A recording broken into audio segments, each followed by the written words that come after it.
So, hello dear student, I hope that you must be happy and healthy. In the last lecture, we have already discussed, what's that?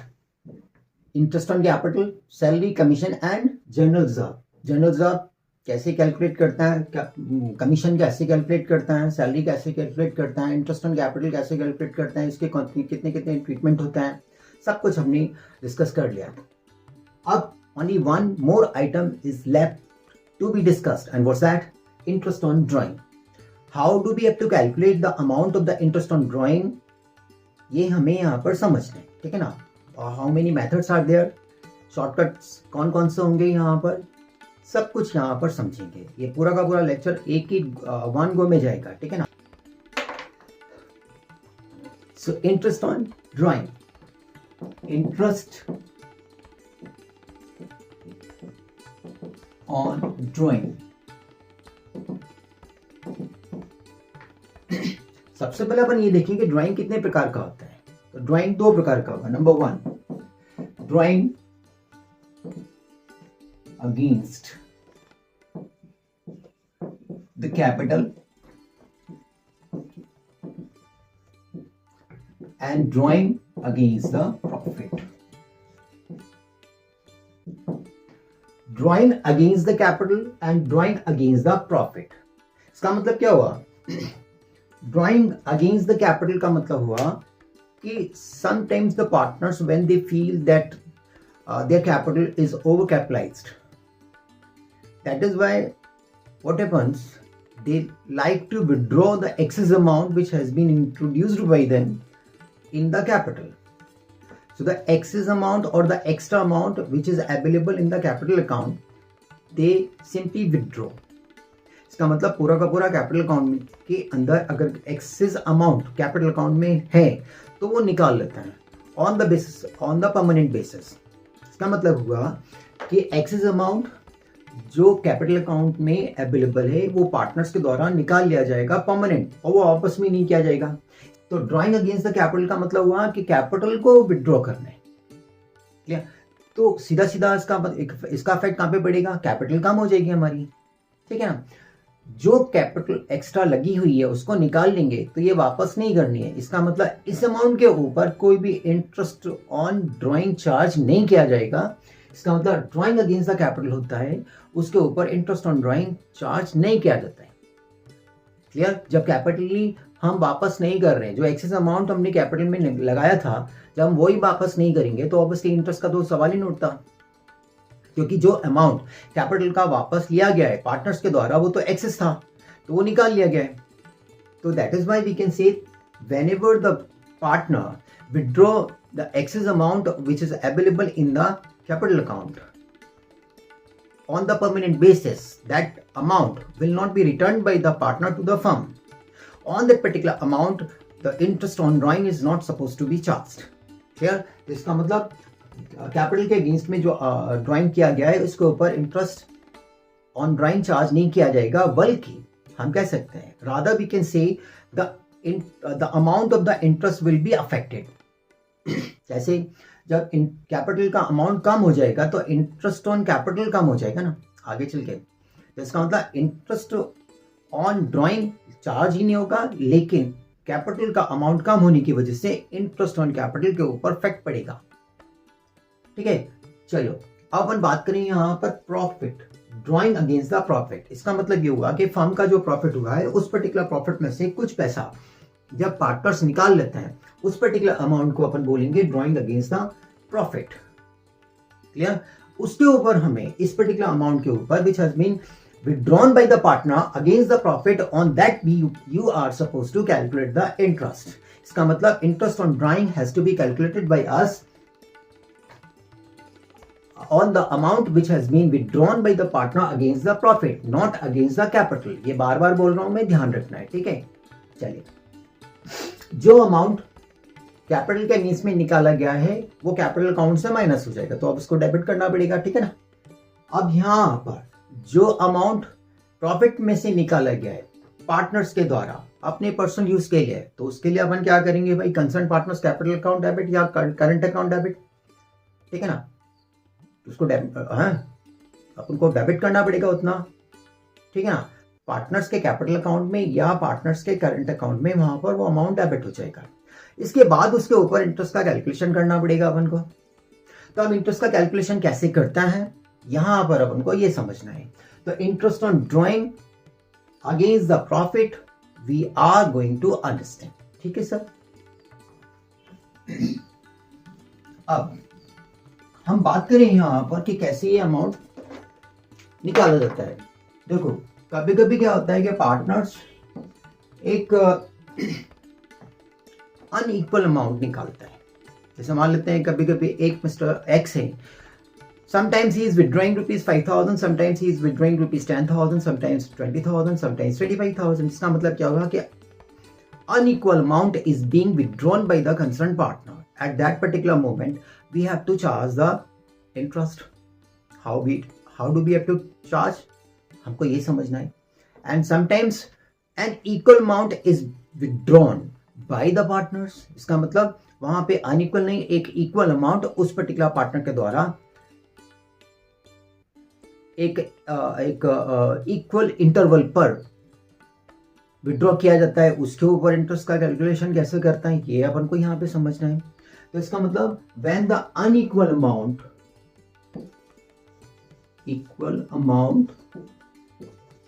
is withdrawn by the partner or when the equal amount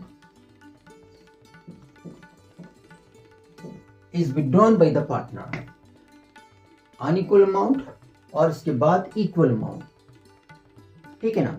unequal amount का मतलब mister x is withdrawn rupees 10,000 rupees on April 1 और जुलाई 1 और सितंबर 1, अक्टूबर 1, जनवरी 1, कुछ भी हो सकता है यहाँ पर। ठीक है ना। एक सिंगल अमाउंट निकाला जाता है कभी कभी, और यहाँ पर कभी कभी अलग से। कैसे एक सिंगल अमाउंट निकाला, सिंगल अमाउंट। ठीक है। और कभी कभी क्या है कि मल्टीपल अमाउंट निकाला जाता है पार्टनर्स के द्वारा। ठीक है ना। लेकिन अनइक्वल अमाउंट होता है वो, और अनइक्वल इंटरवल भी होता है। इसका मतलब different amount is being withdrawn bye the partner on the different period. Suppose on April 1 he has withdrawn rupees 10,000। after 3 months he has withdrawn rupees 20,000। after 2 months once again he has withdrawn rupees 5,000। after 1 month he has withdrawn rupees 50,000। इसका मतलब unequal amount is being withdrawn by the partner on the unequal intervals। तो उस समय अपन को क्या करना पड़ेगा, कैसे निकालते हैं। ठीक है ना। तो यहाँ पर अपन देखें सिंगल अमाउंट निकाला है, और यहाँ पर जब डिफरेंट अमाउंट निकाले हैं वो भी डिफरेंट पीरियड के बाद। तो इस पर्टिकुलर सिचुएशन में यहाँ पर अपन को क्या करना, और ये कैसे, यहाँ पर हम लगाएंगे प्रोडक्ट मेथड,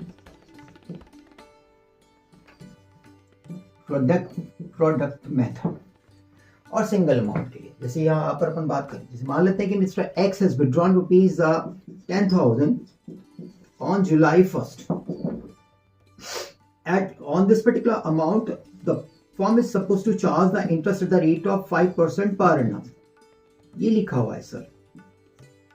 यहां पर अपन कह सकते हैं कि 10,000 रुपीज मिस्टर एक्स ने निकाला है जुलाई 1 को, और on that particular amount we people are suppose to charge the interest at the rate of 5% per annum। तो हमें कैसे निकालना है इसका इंटरेस्ट, सिंपल है।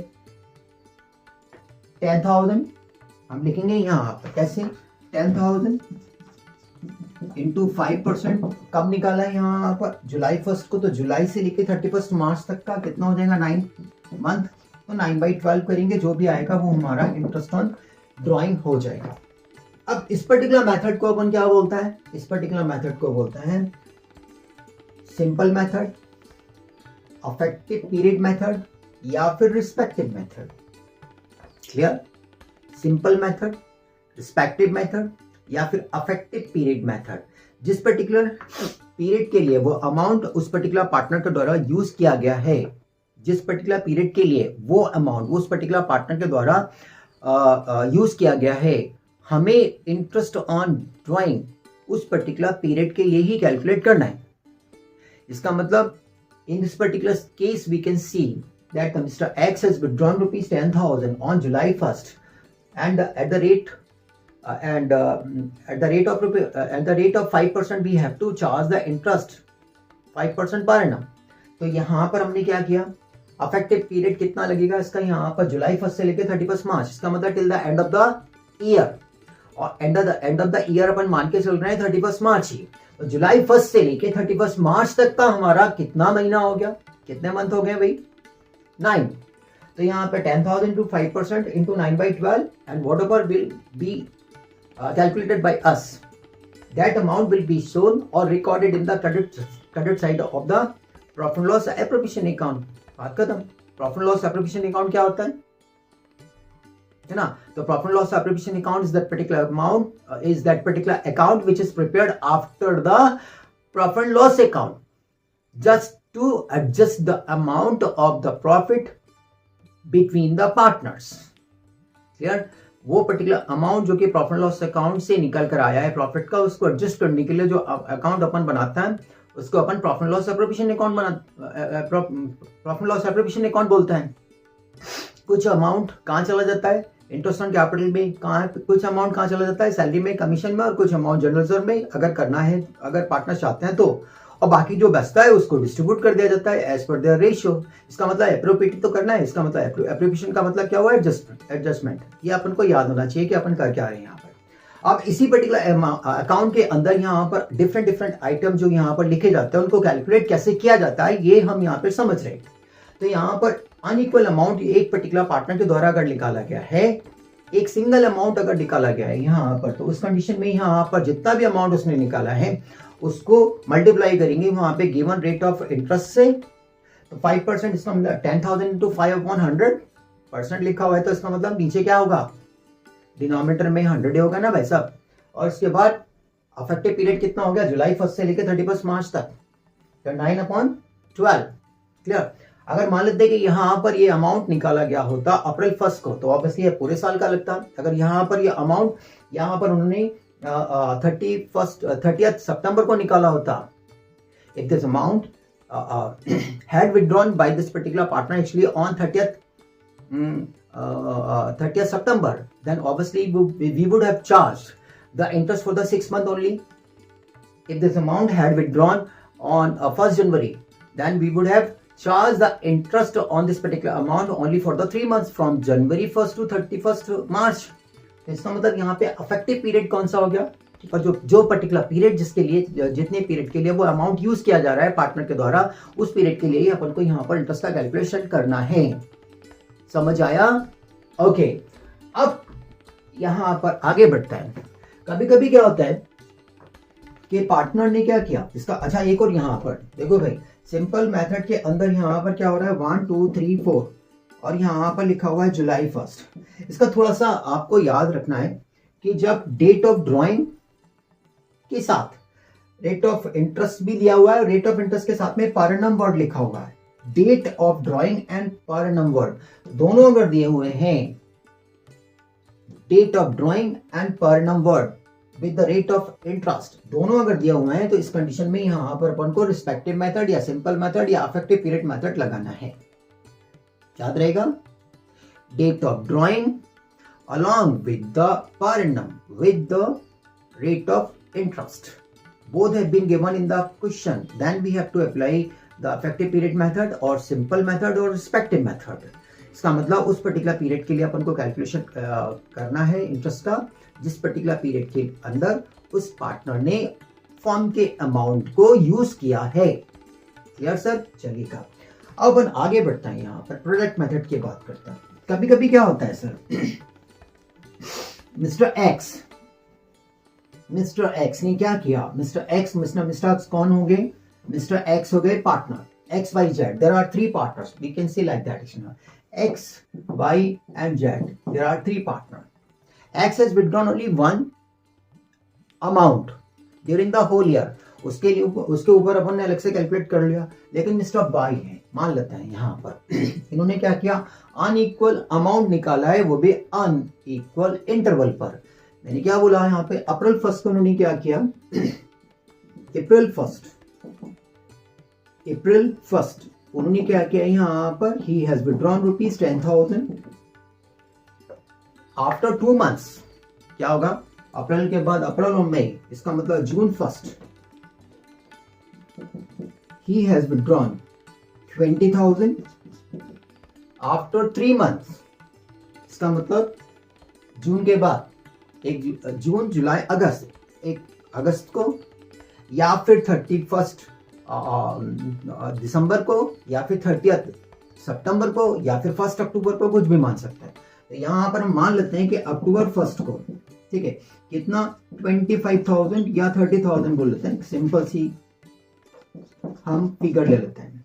इसका मतलब यहाँ पर अपन देख सकते हैं यहाँ पर क्या हो रहा है सर, अलग अलग अमाउंट है, 10,000, 20,000, 30,000, ठीक है ना, different item, different amount has been withdrawn by the partner.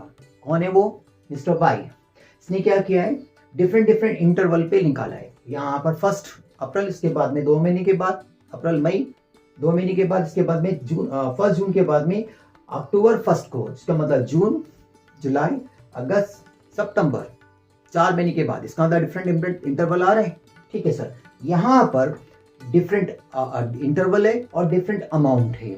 इस पर्टिकुलर सिचुएशन के अंदर अगर किसी पर्टिकुलर पार्टनर ने पैसा निकाला हुआ है इस तरह से, तब हम यहाँ पर इंटरेस्ट ऑन ड्राइंग को कैलकुलेट करने के लिए जो मेथड यूज करता है उसको अपन बोलते हैं प्रोडक्ट मेथड। अब कोई पूछेगा सर ये प्रोडक्ट मेथड क्या होता है, तो प्रोडक्ट मेथड के अंदर हमको क्या करना है, एक product method is that particular method which in which we have to calculate the interest on drawing of the entire amount only once, एक ही बार में, in one go. You have to calculate that particular amount of the interest actually in one go on the different amount actually, कितनी भी बार उसने निकाला, whatsoever time actually has been withdrawn by the partner. Now that is why if the amount has been withdrawn by the partner actually multiply on the different dates, at that moment actually instead of calculating the amount of the interest separately or differently, no, we have to apply the product method, and with the help of this particular product method we shall be able to calculate the amount of the interest in one go. Clear? So that is called the product method. अब इसके अंदर क्या करेंगे अपन, यहाँ पे product method के अंदर यहाँ पे लगेगा प्रोडक्ट मेथड, ऐसे अपन बोल सकते हैं, ये कि प्रोडक्ट मेथड कब लगेगा, जब डिफरेंट अमाउंट निकाला है पार्टनर ने और डिफरेंट इंटरवल पर, तो प्रोडक्ट मेथड लगेगा। इस पर्टिकुलर प्रोडक्ट मेथड के अंदर अपन को लगाना क्या है, एक फॉर्मूला सबसे पहले, और वो क्या होगा, यहाँ पर अपन देखेंगे टोटल ऑफ प्रोडक्ट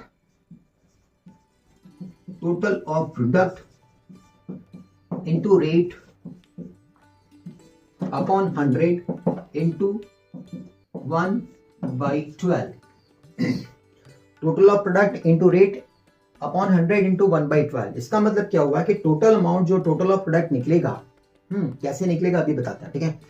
उसके ऊपर हम गिवन रेट ऑफ इंटरेस्ट के बेसिस पे अगर केवल 1 महीने का इंटरेस्ट कैलकुलेट करेंगे तो वो अमाउंट उस पर्टिकुलर अमाउंट के बराबर होगा, इंटरेस्ट के बराबर होगा, जो डिफरेंटली अपन कैलकुलेट करेंगे। 4 बार कैलकुलेट करने के बाद में जो अमाउंट आएगा उसी के बराबर होगा अगर इस पर्टिकुलर मेथड के माध्यम से हम इंटरेस्ट का कैलकुलेशन करते हैं केवल 1 मंथ के लिए, ठीक है ना। अब क्वेश्चन ये बनता है कि सर यहाँ पर टोटल ऑफ प्रोडक्ट ये पर्टिकुलर आइटम कैसे निकालेंगे या ये पर्टिकुलर फिगर कैसे आएगी, तो उसके लिए अपन एक टेबल बनाते हैं। इसमें क्या होता है, तो सबसे पहले अपन ने यहाँ पर लिखा डेट, किस डेट में ये पैसा निकाला गया है, इसके बाद कितना पैसा निकाला गया है अमाउंट, और इसके बाद यहां पर अपन लिखेंगे क्या, यहां पर अपन लिखेंगे पीरियड, PERR, ओके पीरियड। यहां पर पीरियड, इसका मतलब पीरियड का मतलब वो पर्टिकुलर अमाउंट जो कि पार्टनर ने निकाला है और उसको यूज किया गया है उस पर्टिकुलर पार्टनर के द्वारा कितने महीने के लिए, अपन इससे बोल रहे हैं। क्लियर दिख रहा है आपको फॉर्मूला, ठीक है। तो पीरियड कैसा हो गया भाई, अप्रैल 1 से लेकर till the end of the current year, how many months are there, 12, from April 1 till 31 March, पूरा साल हो गया कि नहीं, तो 12 मंथ्स हो गए। जून 1 से लेके 31 मार्च तक कितना हो जाएगा, अप्रैल मई 2 हटा देते हैं, बैलेंस कितना बचेगा यहाँ पे 10। अब जून 1 से लेके 31 मार्च तक जून जुलाई अगस्त सितंबर अक्टूबर नवंबर दिसंबर जैन फेब मार्च, 10 मंथ्स हो गए। यहाँ पे 12 में से 2 माइनस कर दो तो बैलेंस बचेगा, वो भी हो जाएगा। अक्टूबर फर्स्ट की अगर अपन बात करें तो यहाँ पर कितना हो जाएगा, 6 मंथ हो जाएगा। तो अब क्या करेंगे, यहाँ पर अमाउंट और पीरियड को मल्टीप्लाई करता है तो जो आएगा that is called product, that is called product. ठीक, that is called product, product in the sense multiplied valued. ठीक, अब मल्टीप्लाइड वैल्यू का मतलब क्या हो गया, यहाँ पर कौन से किसको किसको मल्टीप्लाई करना है, we have to multiply the amount with the period. So 10,000 into 12 is equal to 1,20,000, sir. 20,000 to 10 is equal to 2 lakhs. And then 30,000 into 6 is equal to 1,80,000. Is that clear? चलिए, तो अब देखिए यहाँ पर टोटल ऑफ प्रोडक्ट कितना हो जाएगा, 2 और 1 3 और 3 4, कितना हो जाएगा यहाँ पे 4 लाख दिख रहा है अपन को। और यहाँ पर 80,000 और 20,000 इज इक्वल टू 1 लाख, ये हो जाएगा 2 + 1 एंड +1, कितना हो जाएगा 4 lakhs। और यहाँ पर हो जाएगा 1 more lakhs. So the total amount of the product that is rupees 5 lakhs. ये क्लियर हो गया, that is called total of product. What's that? कितना आया, 5 lakhs. तो यहाँ पर एक फिगर जो हमको चाहिए थी, according to the formula total of product कितना है, यहाँ पे 5 लाख रुपए आ गया। तो यहाँ पर लिखेंगे 5 lakhs और इसके बाद में रेट ऑफ इंटरेस्ट कितना है, अज्यूम ओके कितना 5%, अभी हम ले लेते हैं। तो 5/100 करेंगे इंटू 1/12 इंटू 1/12, या तो इस तरह से यहाँ पर 5 lakhs इंटू 5%, तो 5/100 into 1/12।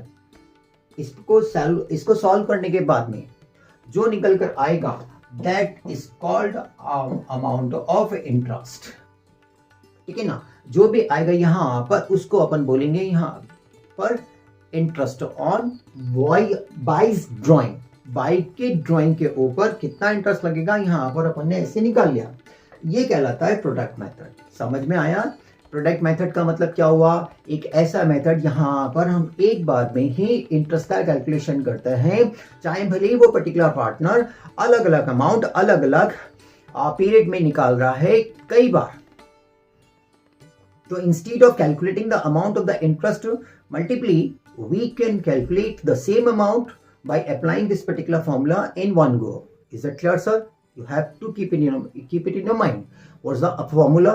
Total of product into rate upon 100 into 1/12. So 1/12 is the matlab the amount, the total of product, the amount of this particular total of product on which you have to calculate the interest only for the 1 month. That particular amount of the interest will be equal to the amount of the interest which will be calculated by you differently multiple times. उसको 5 बार calculate ना करके एक ही बार calculate करके अपन यहाँ पर interest निकाल लेंगे। समझ में आया? ठीक है, ठीक है। तो अपन यहाँ पर क्या बोलेंगे, एक आया हमारा सिंपल मेथड हो गया।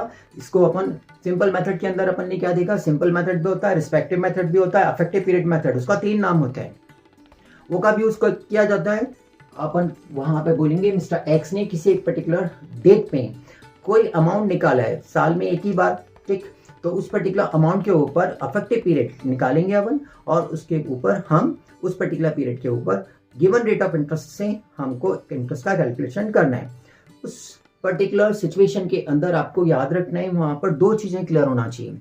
Date of drawing must have been given in the question and at the same time rate of interest के साथ में पर नंबर भी होना चाहिए, तब वहां पर रिस्पेक्टिव मेथड लग गया। ठीक है ना।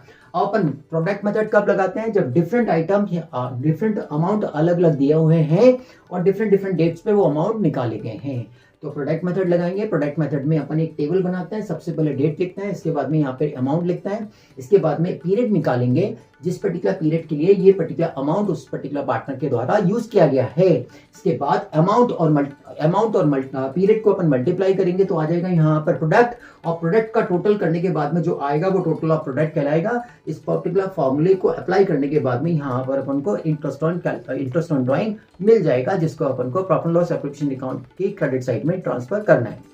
Got it sir? ओके, अब हम बात करें यहाँ पर, देखो सर हमने क्या देख लिया, एक तो रिस्पेक्टिव मेथड के बाद वहां पर अपन देखें तो क्या दिख रहा है अपन को, प्रोडक्ट मेथड, और वो रिस्पेक्टिव सिंपल भी हो सकता है, उसको सिंपल भी बोलता है, अफेक्टिव पीरियड मेथड भी बोलता है। लेकिन कभी कभी क्या होता है sir, sometimes what happens actually the partners have withdrawn the amount of the profit for their personal use, right? But the date of the drawing has not been given. ठीक है ना, मान लेते हैं XYZ, Mr. Z has withdrawn, Mr. Z has withdrew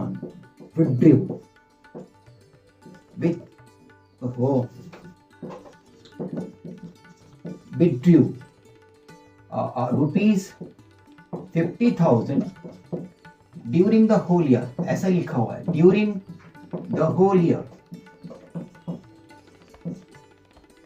Z ने एक 50,000 रुपए की फिगर पूरे के पूरे साल में निकाली। कब निकाली है, यहाँ पर तो टाइम मेंशन किया ही नहीं गया है ना, डेट मेंशन नहीं की गई है।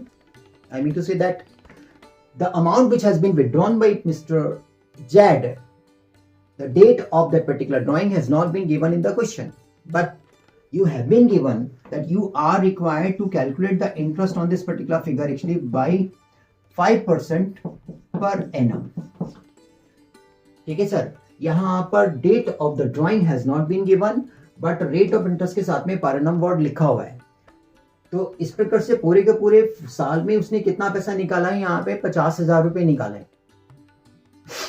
उसने पूरे के पूरे साल में 50,000 रुपए निकाला है। कब निकाला है पता नहीं, शुरू में निकाला है, लास्ट में निकाला है, बीच में निकाला है, अलग अलग कितना निकाला है, कभी 5,000, कभी 2,000, कभी 600, कभी 10,000, टोटल ऑल यहाँ पे मिलाकर पूरे 50,000 rupees has been withdrawn by him during the whole year. That is why you know हम अब इतना अलग अलग चूंकि अपन को नहीं समझ में आ रहा है, यहाँ पर एक सवाल के अंदर केवल एक फिगर आपको दे रखी है, during the whole year how much amount has been withdrawn by that particular partner, और एनुअल ड्राइंग यहाँ पर लिखा हुआ है या कुछ नहीं लिखा है, वहां पे drying of x by Z इतना इतना लिखा हुआ है, 10,000, 15,000, 20,000 ऐसे लिखा हुआ है। तो इसका मतलब date has not been mention over there. तो इस पर्टिकुलर सिचुएशन के अंदर आपको इंटरेस्ट कैलकुलेशन अगर आपको करना है तो अपन को यहाँ पर कौन सा मेथड लगाना पड़ेगा, एवरेज मेथड, क्योंकि यहाँ पर तो डेट है ही नहीं है और पर एनम वर्ड यहाँ पर लिखा हुआ है रेट ऑफ इंटरेस्ट के साथ में, तो अपन क्या लगाएंगे यहाँ पर एवरेज मेथड। और इस पर्टिकुलर मेथड के अकॉर्डिंग आपको क्या करना है, यहाँ पर एवरेज मेथड, तो एवरेज मेथड लगाएंगे। तो एवरेज मेथड के अकॉर्डिंग आपको क्या करना है, 6 मंथ का इंटरेस्ट चार्ज करना है। एवरेज लगाते हैं, जैसे 6 मंथ पूरा का पूरा 12 महीना होता है, उसका आधा ले लिया, 6 मंथ का हो गया। तो टोटल अमाउंट कितना हो गया यहाँ पे 50,000 इंटू 5% इंटू 6/12, जो भी आया अमाउंट यहाँ पर इंटरेस्ट का अमाउंट आ गया। Clear sir? तो ये एवरेज मेथड हो गया। इसका मतलब एवरेज मेथड कब अप्लाई होगा, when the date of drawing has not been mentioned over there in the question, but the rate of interest, with the rate of interest per number has been given. At that moment we are supposed to apply the average method. According to that we have to charge the interest only for the 6 month. Is that clear now sir? Simple है, ठीक है ना। 6 month का interest calculate करेंगे यहाँ पर कब, जब वो वहां पर डेट नहीं मेंशन की गई होगी। ठीक है, तो अभी अपन ने अभी तक क्या पढ़ लिया, सिंपल मेथड पढ़ा, एक जिसको हम रिस्पेक्टिव मेथड के नाम से भी जानते हैं, या फिर अपन अफेक्टिव पीरियड मेथड के नाम से भी जानते हैं। ठीक है ना। वहीं पर अगर मान लेता है कि एक पर्टिकुलर पार्टनर ने अलग अलग अमाउंट अलग अलग इंटरवल पे निकाला है, तो उस कंडीशन में यहाँ पर अपन को प्रोडक्ट मेथड यूज करना है।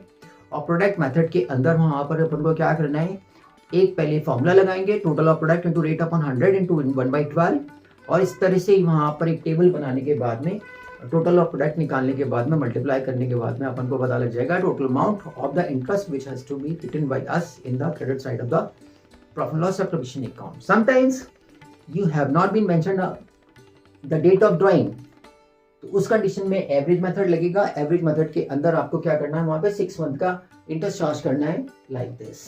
Is it clear sir? अब आगे इसका मतलब कितना हो गया, 1 2 3, 3 हो गए। अब अपन बात करेंगे यहाँ वहां पर इररिस्पेक्टिव मेथड। अब ये इररिस्पेक्टिव क्या होता है, समटाइम्स क्या होता है, ठीक है ना, आपको डेट ऑफ ड्राइंग लिखा हुआ है बट रेट ऑफ इंटरेस्ट के साथ में पर एनम वर्ड नहीं लिखा हुआ, ठीक, या फिर एनुअल ड्राइंग लिखा हुआ है वहां पे, राइट। लेकिन यहां पर मेन फीचर क्या है, यहां पर एट द रेट ऑफ 5%, लेकिन पर एनम वर्ड यहां पर नहीं लिखा हुआ है, पर एनम वर्ड यहां पर नहीं लिखा हुआ है, ठीक है ना, ये नहीं दिया हुआ है। इस कंडीशन में क्या लगेगा, इसको अपन बोलते हैं irrespective method. Irrespective method. According to this particular method, we have to charge the interest for the full year. Whether the amount has been withdrawn by that particular partner actually on July 1st or the August 1st or the April or the May, right? Or nothing has been mentioned regarding the date of drawing. But rate of interest के साथ में पर annum word mention नहीं किया गया है, तो उस कंडीशन में यहाँ पर पूरे साल का इंटरेस्ट चार्ज करेंगे, ठीक है ना। कितना, 20,000 इंटू 5%, इसका मतलब 5/100 इंटू 1 ईयर। अब 1 ईयर को मेंशन करेंगे नहीं, यहाँ पे इंटू 1 कर लिया, ठीक है ना, ऐसे नहीं करना। तो इसका मतलब ऑटोमेटिकली यहाँ पे 20,000 का 5% निकालेंगे तो 1,000 आ जाएगा, तो 1,000 rupees will be considered for the whole year ना। तो ये हो गया यहाँ पर irrespective method। My dear children, क्या क्या अपन ने समझ लिया अभी तक। नंबर 1, रिस्पेक्टिव मेथड क्या होता है, सिंपल मेथड क्या होता है, ठीक है ना, या फिर अफेक्टिव मेथड, एक, तीनों को मिलाकर एक। उसके बाद प्रोडक्ट मेथड क्या होता है, कब लगाता है। इसके बाद में एवरेज मेथड क्या होता है, उसमें कितने महीने का इंटरेस्ट चार्ज करता है यहाँ पर। और इसके बाद में यहाँ पर इररिस्पेक्टिव मेथड यहाँ पे कितना होता है। इसका मतलब 1 2 3 4 चार कंटेंट क्लियर हो गए है ना वैसा। चलो अब यहां पर ये चारों कॉन्सेप्ट कौन सा हो रखे हैं, जब unequal amount has been withdrawn by the partner.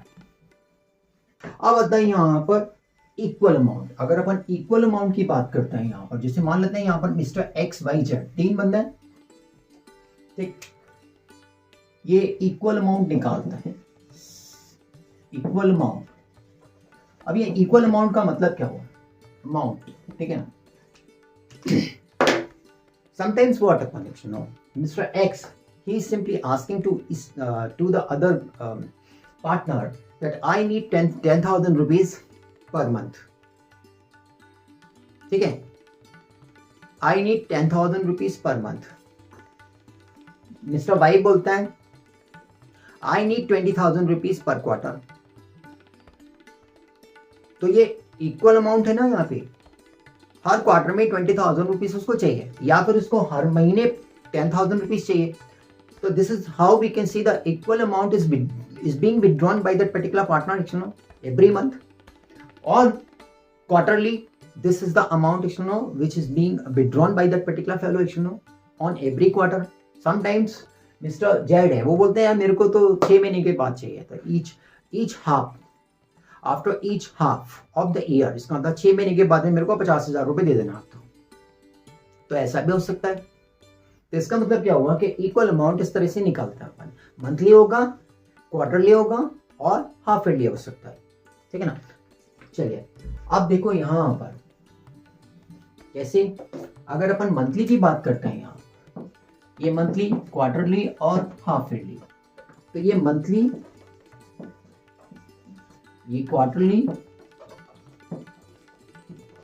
और हाफ ईयर। अगर मंथ की बात करें, यहाँ एक पर्टिकुलर मंथ के अंदर 3 कंटेंट आ सकते हैं। इन द बिगनिंग,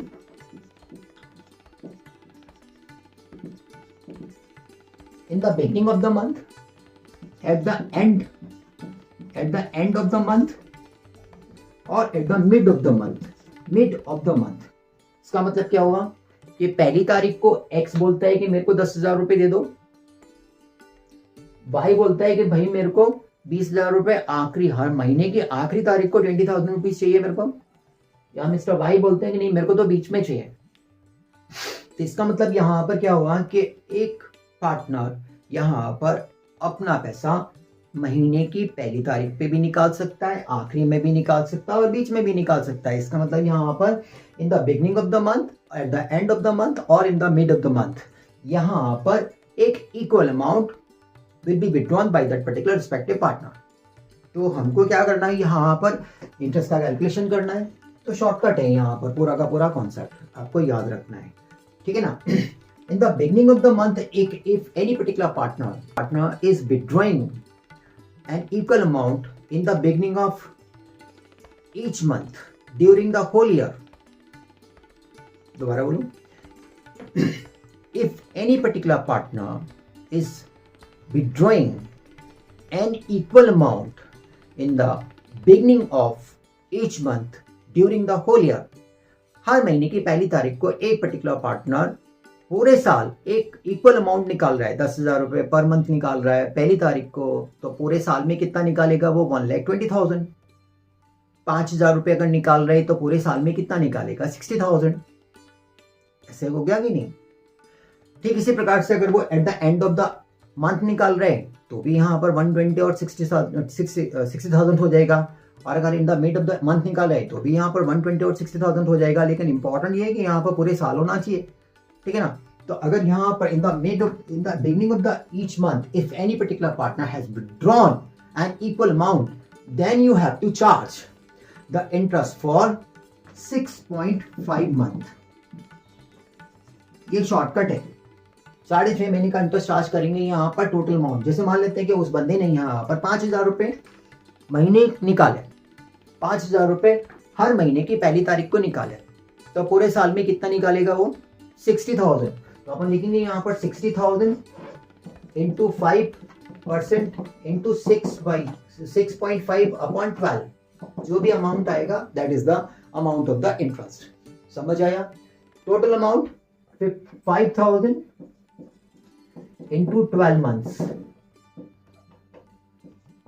ठीक है sir. 5,000 rupees is being withdrawn by the concerned partner in the beginning of each month. The total amount would be at the end of the year, that is rupees 60,000. 12 into 5 is equal to 60,000, on which you have to calculate the interest at the rate of 5%, right? But for how many months? तो चूंकि यहाँ पर equal amount निकाला गया है, एक equal interval पे निकाला गया है, तो इस कंडीशन में आपको यहाँ पर 6.5 महीने का इंटरेस्ट चार्ज करना है 6.5 मंथ्स। अब क्वेश्चन बनता है कि 6.5 मंथ कैसे आ गए। इसके लिए एक छोटा सा फॉर्मूला है, आपको याद रखना है, ठीक है ना। वो सभी जगह आएगा, वो मंथ में भी आ सकता है और हाफ ईयरली में भी आएगा और क्वार्टर में भी आएगा। कोई पूछेगा सर वो फॉर्मूला कौन सा होता है, तो अपन लिखेंगे वहां सब फॉर्मूला होगा, वो कौन सा होगा फॉर्मूला, अपन लिखेंगे time left after the first drawing. Time left after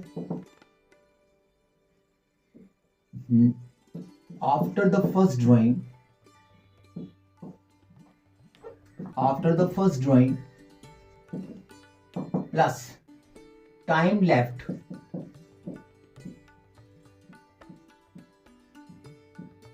after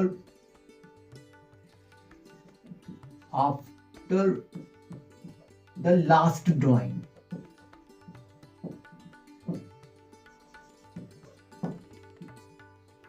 upon 2। Time left after the first drawing. Sir जरा सोचिएगा, यहां पर अगर एक बंदा महीने की पहली तारीख पे निकाल रहा है पूरे साल के लिए, तो अप्रैल 1 को अगर वो पैसे निकालेगा तो फर्स्ट ड्राइंग उसने कब किया, अप्रैल 1 को।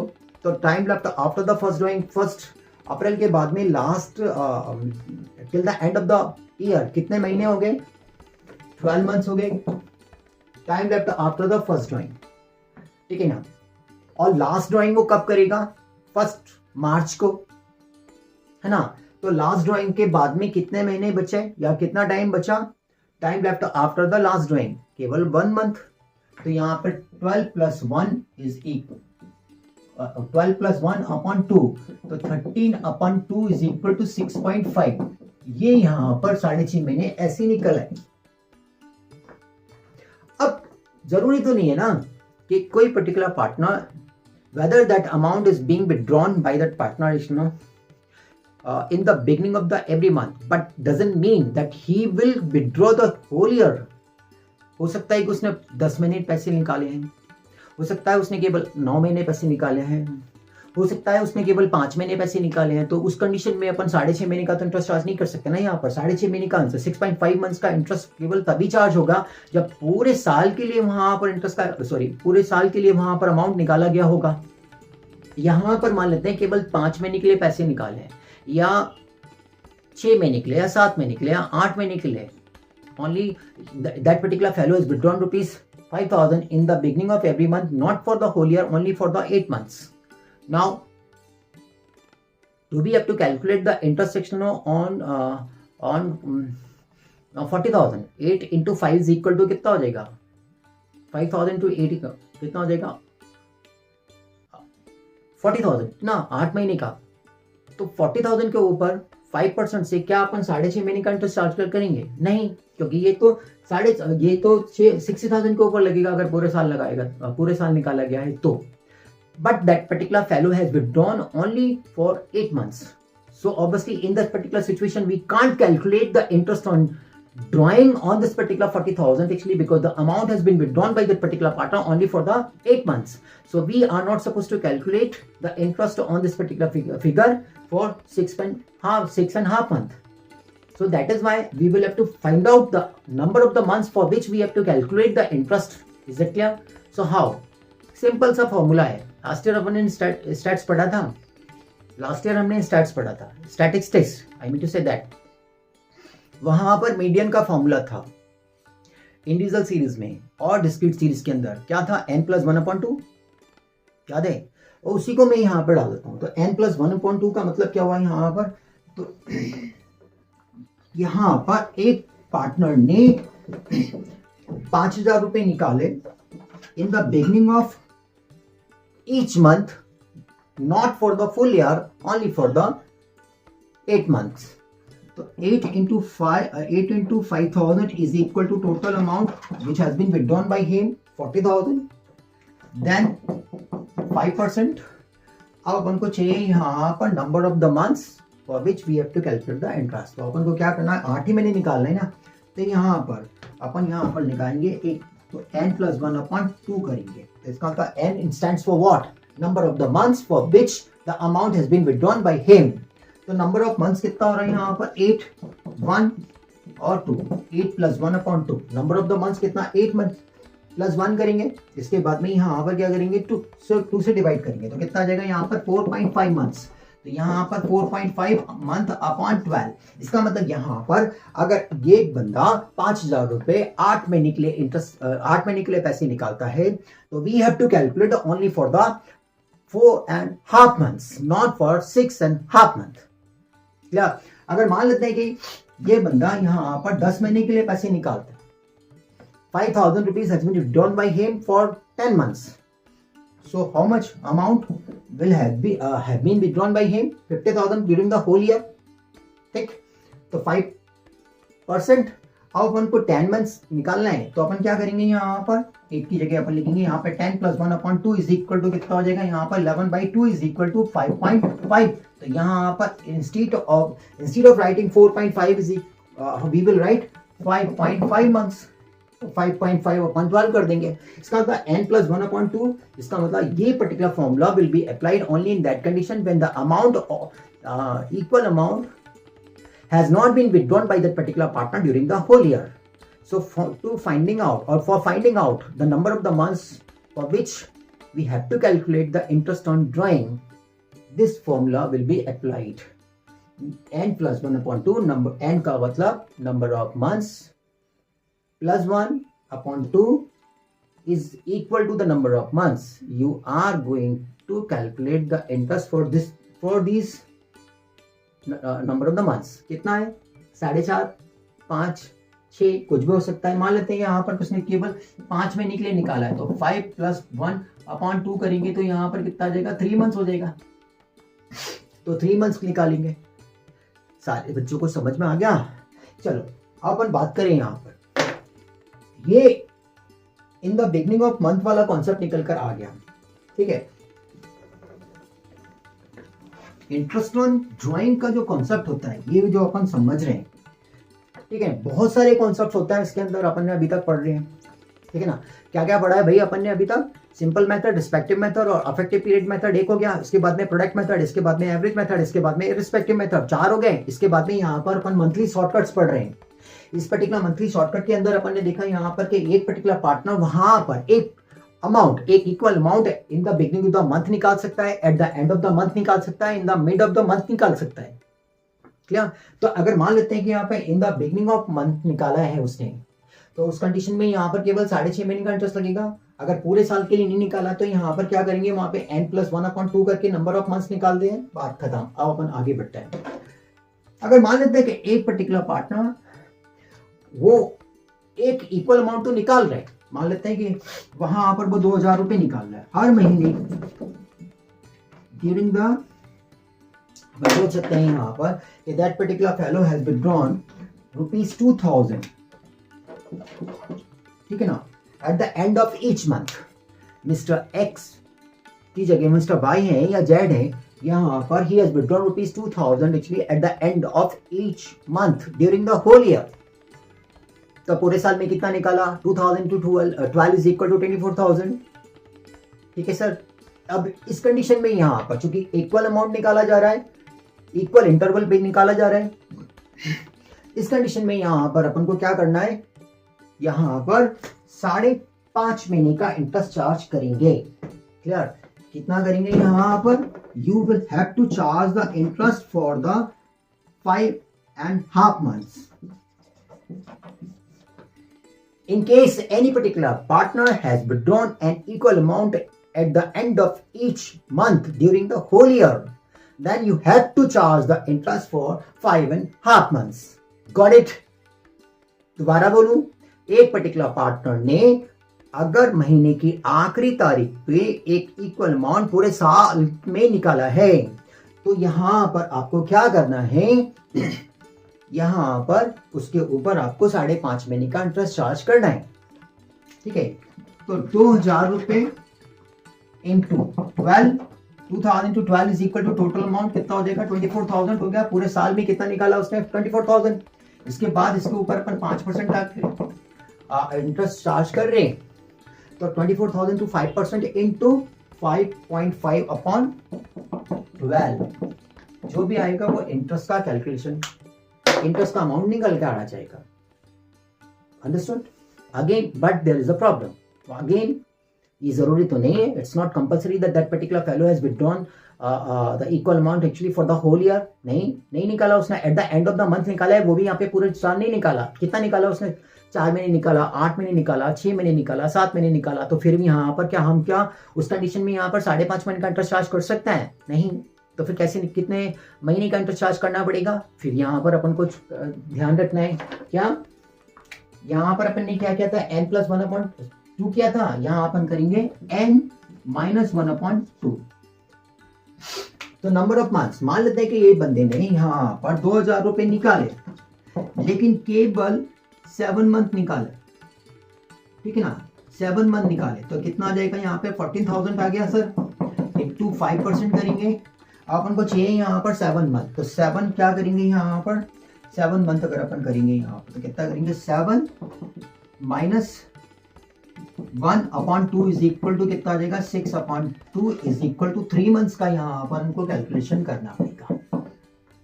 इसका मतलब ये हुआ कि partially if the same amount has been withdrawn by the concerned partner, it's not for the whole year but for partially, at that moment we can say कि यहाँ पर अपन को क्या करना पड़ेगा, नंबर ऑफ मंथ्स निकालने के लिए n-1/2 करके यहाँ पर नंबर ऑफ मंथ्स पता लग जाता है कि भैया कितने महीने के लिए अपन को इंटरेस्ट चार्ज करना है।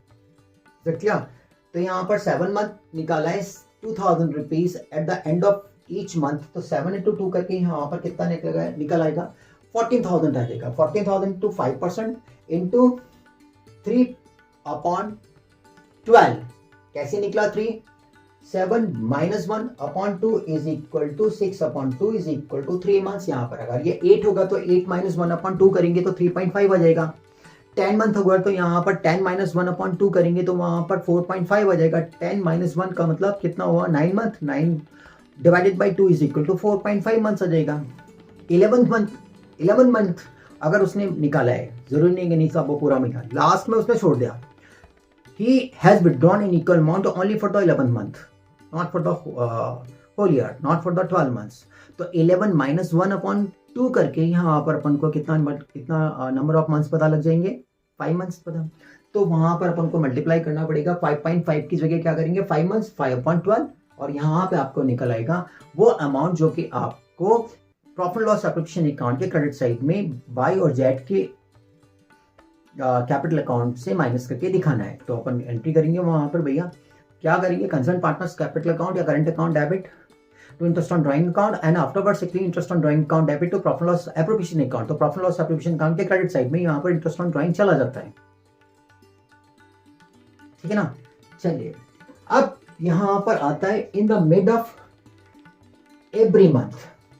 Sir in the mid of every month का अगर निकाल रहे हैं तो जरूरी तो नहीं है यहाँ पर कि एक बंदा इन the beginning of every month निकालेगा या फिर एक बंदा eight the end of month निकालेगा।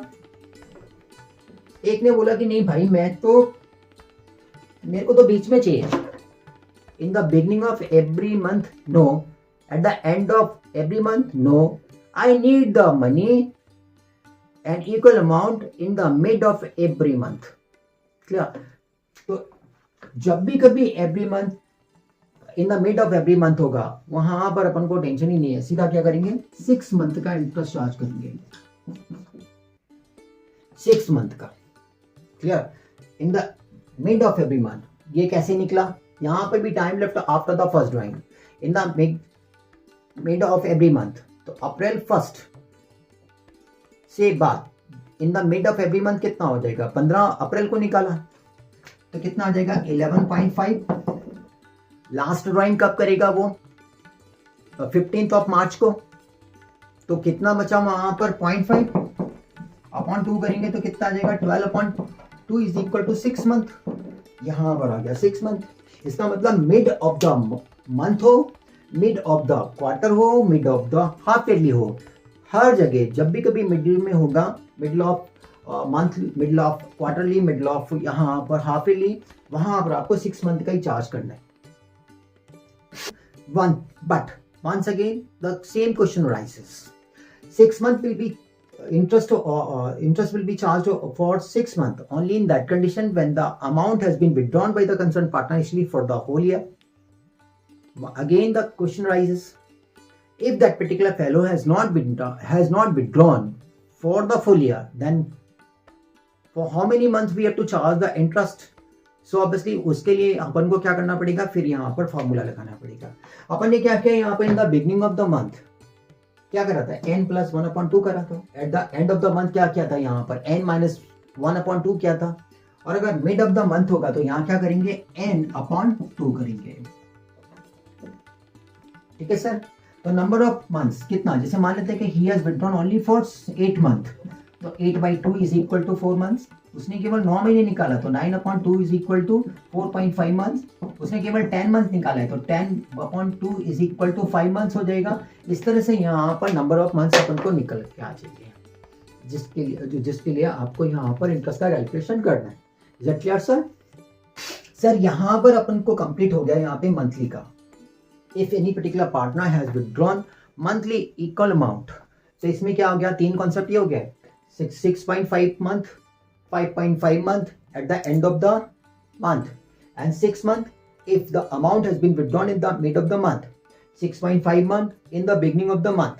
तो 3 कॉन्सेप्ट ये हो गए यहाँ पर 6.5, 5.5, 6 मंथ। इसके अलावा यहाँ पर 3 फॉर्मूला हो गया n+1, n-1 एंड n/2। इसका मतलब कौन से कितने कॉन्सेप्ट हो गए वहां पर, स्टार्टिंग में अपन ने देखे थे 4, रिस्पेक्टिव मेथड, सिंपल मेथड और अफेक्टिव पीरियड मेथड, एक वो हो गया। इसके बाद में प्रोडक्ट मेथड, एवरेज मेथड और उसके बाद में इररिस्पेक्टिव मेथड। 4 हो गए तो 4, 3, 7, 4 + 3 इज इक्वल टू 7, 7 + 3 यहाँ पर n+1/2, n-1/2 और n/2, ये 3 वो हो गए, ये तीनों हो गए। तो इसका मतलब 3 + 3 + 4 इज इक्वल टू 10 कॉन्सेप्ट यहाँ पर अभी तक अपन ने समझ लिया। अब इसके बाद में क्या आता है, यहाँ पर क्वार्टरली का कंटेंट आता है। तो क्वार्टरली में अगर अपन बात करें तो यहाँ पर भी वही चीज निकल कर आ रही है। क्वार्टरली में भी क्या होगा, in the beginning of each quarter और at the end of the each quarter in the beginning of the each quarter or at the end of the each quarter or in the mid of the each quarter. अगर quarterly का content निकल कर आ रहा है, if any particular partner has withdrawn an equal amount in the beginning of each quarter, in the beginning of each quarter, इस condition में आपको लगाना है यहाँ पर interest for 7.5 months. Again the question rises, ये 7.5 month कैसे निकल के आया सर? सेम ही फॉर्मूला है, time left after the first drawing plus time left after the last drawing upon 2. कैसे? देखो, अप्रैल मई जून, इसके बाद जुलाई अगस्त सितंबर अक्टूबर नवंबर दिसंबर, देन जैन फेब मार्च, 1 2 3 4, ये 4 क्वार्टर हो गए. इन the beginning of each quarter, अगर अपन ईच क्वार्टर की बात करें तो यहाँ पे पहला विड्रॉ कब करेगा वो बंदा? 1 अप्रैल को, सेकंड 1 जुलाई को, थर्ड 1 अक्टूबर को, और लास्ट कब करेगा? 1 जनवरी को. 4 कंप्लीट हो गया.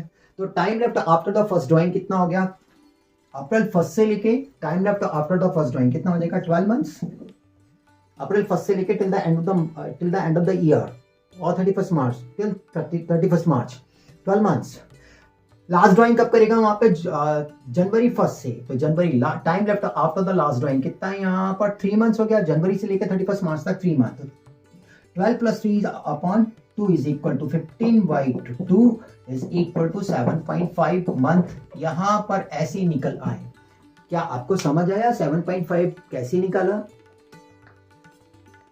ठीक है, चलिए. अब इसके बाद इन the beginning of each quarter के बाद यहां पर eight the end of the each quarter अगर आता है, eight the end of the each quarter, ठीक है, इसको हटा के यहां पे लिख देता हूं. Eight the end of the each quarter, eight the end of each quarter, eight the end of the each quarter अगर वो निकाल रहा है तो कब निकालेगा भाई? जरा सोचिएगा. इस पर्टिकुलर सिचुएशन में आपको यहाँ पर इंटरेस्ट का कैलकुलेशन करना पड़ेगा 4.5 मंथ्स का. अगेन द क्वेश्चन राइजेस, कैसे निकला ये 4.5 मंथ्स? देखो, अप्रैल मई जून फर्स्ट क्वार्टर के लास्ट में आप पैसे निकाल रहे हो, इसका मतलब वो कंसर्न पार्टनर निकाल रहे हैं. तो वो कब निकालेगा? 30 जून को फर्स्ट क्वार्टर यहाँ पर, ठीक है ना. इसके बाद कब निकालेगा? 30 सितंबर को सेकंड यहाँ पर. इसके बाद कब निकालेगा? दिसंबर 31 को थर्ड यहाँ पर. और कब निकलेगा यहाँ पर? मार्च 31 को फोर्थ यहाँ पर निकालेगा. If any particular partner is withdrawing an equal amount at the end of each quarter, then this is how actually he will withdraw. Right. Now see. Formula, as per the formula or according to the formula, we have to find out the total number of the months after the first drawing. Time left after the first drawing. He has withdrawn his first drawing on June 30th. I mean say June 30th. ठीक है ना? क्या? तो जून 30th के बाद till 31 मार्च कितना हुआ? 9 months. Last drawing कब किया उसने यहाँ पे? 31 मार्च को. तो how many months are left? 0. 9 + 0 upon 2 is equal to यहाँ पर कितना हो जाएगा? 4.5 मंथ्स. इस तरीके से यहाँ पर आपको 4.5 मंथ्स का यहाँ पर इंटरेस्ट का कैलकुलेशन हो जाएगा. अपन ऐसे बोल सकते हैं. जरूरी नहीं कि वहां पर वो eight the end of each quarter लगा. अगर मान लेते हैं यहाँ पर कि वो eight the mid of each quarter निकालता है, eight the mid of each quarter, mid of each quarter,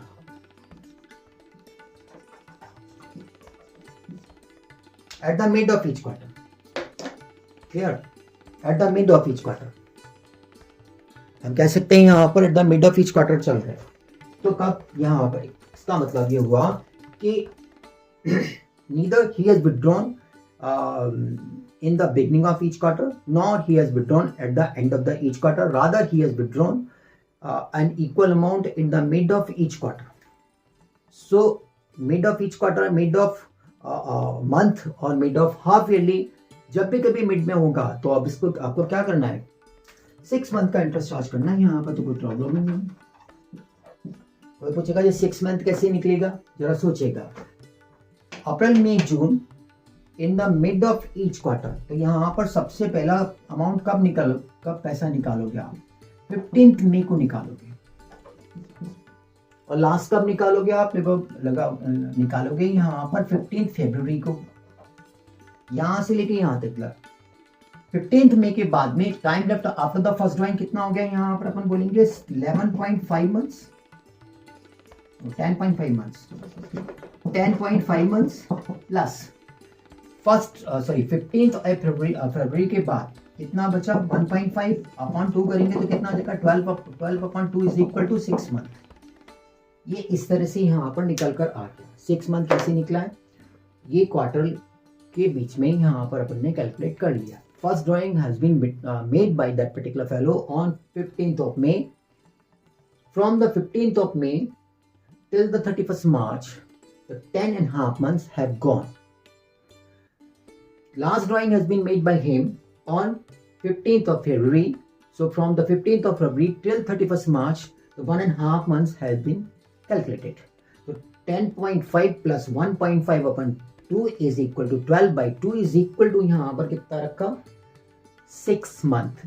This is how you have to calculate the interest on drawing for this particular month. अब कितना amount निकाला है उसके आधार पर मान लेते हैं कि यहाँ पर उसने 10 months 10,000 रुपीज निकाले। चलो देखिए यहाँ पर एक एक्स है, तीनों को एक साथ समझने की कोशिश करते हैं। Mr. X has withdrawn rupees 10,000 in the beginning of each quarter. So 10 into 4 is equal to 40,000. 5% into क्या करना है आपको,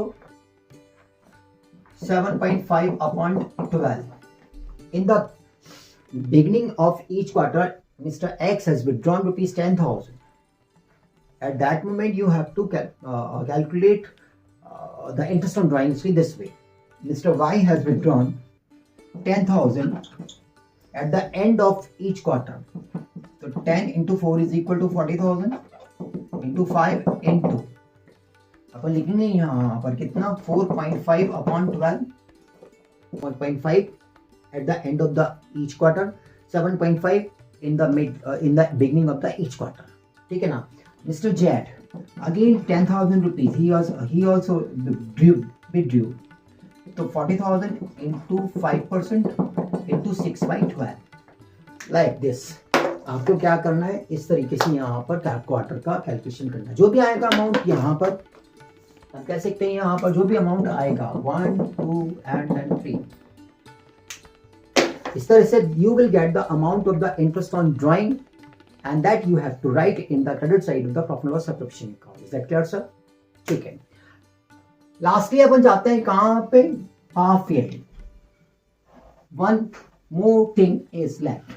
हाफ ईयरली में केवल यहां पर भी हाफ ईयरली की अगर अपन बात करें, ईच हाफ में in the beginning of each half और at the end of each half और at the mid of each half.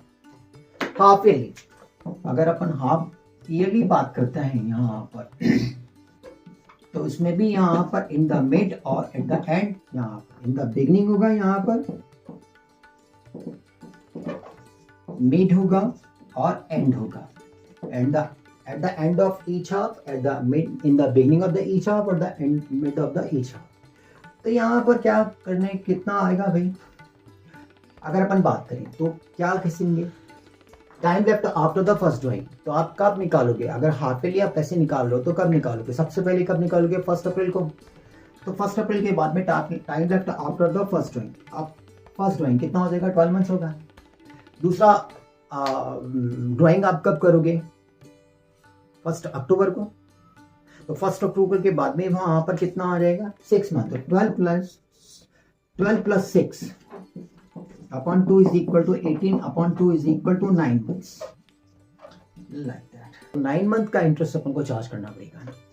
अगर eight the end of the year, eight the end of the half year होगा तो कितना लगाएंगे, यहाँ पर कब निकालेगा वो 30 सितंबर को निकालेगा, और लास्ट वाला ड्राइंग कब करेगा 31 मार्च को करेगा। तो इसका मतलब यहाँ पर कितना बचेगा 6, और क्या करेगा last time left after the last drawing कितना 0/2 करेंगे, तो यहाँ पर कितना आ जाएगा 3 मंथ निकलेगा। Eight the end of each half अगर कोई पर्टिकुलर पार्टनर पैसे निकाल रहा है तो उस कंडीशन में यहाँ पर ओनली 3 मंथ्स का इंटरेस्ट का आपको कैलकुलेशन करना पड़ेगा। कोई पूछेगा यहाँ पर मिड ऑफ ईच हाफ पर करेंगे तो क्या करेंगे, तो कोई दिक्कत ही नहीं है, 6 मंथ का निकलेगा, ठीक है ना। तो यहाँ तो 6 मंथ का निकलेगा। कैसे, अप्रैल मई जून, तो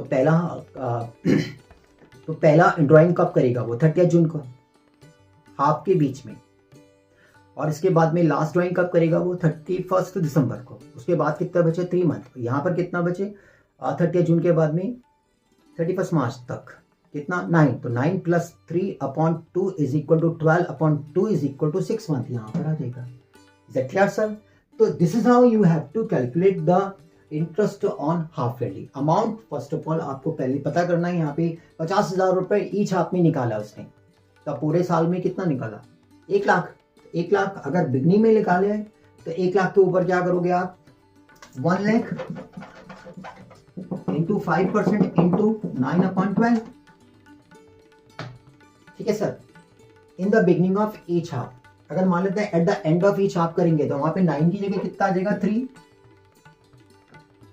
और अगर मान लेते हैं यहाँ पर उसने मिड ऑफ ईच हाफ निकाला है तो यहाँ पर कितना आ जाएगा 3 की जगह क्या आ जाएगा 6।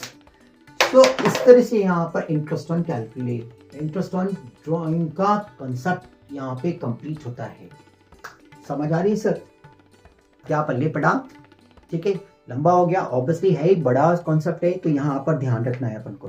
क्या करा है 1 2 3 4 4 मेन मेथड हो गए यहाँ पर, simple method, product method, average method, और इसके बाद में respective method. Respective, product, average और इरिस्पेक्टिव, 4 डायरेक्ट आ गए, ठीक है ना। इसके बाद में 3 मंथली हो गए, उसके शॉर्टकट्स, और इसके बाद में वहां पर 3 फॉर्मूले। इसके बाद में क्वार्टरली, इसमें भी यहाँ पर अपन को ध्यान रखना है क्वार्टरली में कितना, इन the beginning of each quarter 7.5, eight the end of the each quarter वहां पर कितना 4.5, इन the mid of each quarter 6 month. Clear sir? तो ठीक इस तरीके से यहाँ पर हाफ ईयरली में आ जाएगा। इसका मतलब वहां पर तो 4 + 6 + 4, ठीक है ना 4 + 6 10 + 3 लगभग 16। इस पर लगभग 16 कॉन्सेप्ट यहाँ पर समझ में हमने समझे हैं आज। इंटरेस्ट ऑन ड्राइंग के कॉन्सेप्ट में कौन सा सवाल के अंदर कौन सा कॉन्सेप्ट आ रहा है, वो तीनों आ रहे हैं या चारों आ रहे हैं पता नहीं हमको, इसलिए हमें तो पूरा का पूरा पकड़ के रखना पड़ेगा ना यार भाई। क्लियर? तो this is the end of the interest on drawing, the concept of interest on drawing. अभी तक अपन कह सकते हैं यहाँ पर हमने क्या किया है, हमने sir profit loss appropriation account से रिलेटेड जितने भी कॉन्सेप्ट है वो पूरे के पूरे कंप्लीट कर लिए हैं। अब अपन अगले वाले लेक्चर में पढ़ेंगे कि कैपिटल अकाउंट कैसे बनता है, और कैपिटल अकाउंट बनाने में कौन कौन से तरीके से बनता है, वहाँ पर कितने प्रकार से बनता है, वहाँ पे करंट अकाउंट क्या होता है, कैपिटल अकाउंट क्या होता है, करंट और कैपिटल अकाउंट में डिफरेंस क्या होता है, फ्लेक्सिबल कैपिटल अकाउंट क्या होगा है, क्या होता है, फिक्स कैपिटल अकाउंट क्या होता है, दोनों में डिफरेंसेस क्या होता है यहाँ पर। इसके बाद में हमको सब बात चाहिए, इसके बाद में पास्ट एडजस्टमेंट के कॉन्सेप्ट आएंगे, इसके बाद में guarantee. Clear? So take care of yourself and bye bye.